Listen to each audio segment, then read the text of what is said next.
لپاره اگر چې موږ ځان ډېرې باندې وګورو او سبب د قتال موجود دی چې کمزور مؤمنان دي. الحمدلله وحده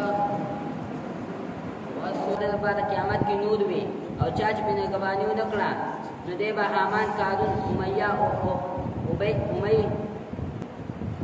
د کومې سینې نسبت چې د قرآن سره راغلی دی هغه سینه د ټولو کائناتو سینو نه غوره شوه.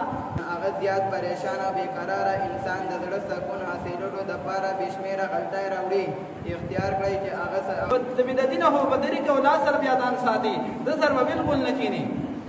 بیا تفسیر قرطبي ذکر کوي بدعتي ته سړي د الله د قرآن او سنت فهم نه ورکوي. اولئک هم المفلحون فرمایي کله اولئک هم المؤمنون حقا چې ای زما قومه د یو الله عبادت وکړئ نو تاسو به کامیاب شئ.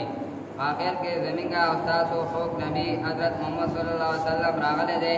دارنګې دا هم زمونږ فرض او زمونږ باندې لازم ګرځي چې مونږ د الله د دین هغه خلکو ته ورسو چې کوم د الله د دین نه خبره دي. او یقینا یریدونکي د الله تعالی نه په بندګانو د الله تعالی کې علما دي. الحمدلله وکفا وسلام نبی بعد. خدای اسراف او فضل سرچینه او د دین علاوه د پیغمبر پاک صلی الله علیه وسلم حدیث خلاف کولی ما کوم حدیث تاسو مخ او آی کې به خلک د ژبې لا راټولېدل انو د دې دپاره دی وی چې الله رب العزت مغفرت نصیب کړي چې کوم وفات شوي دي الله یې جنت الفردوس ورکړي. چې کوم ژوندي الله یې ټولو حفاظت وکړي الله یې زموږ د ټولو ګناهونه معاف کړي. صلی الله تعالی علیه خیر خلق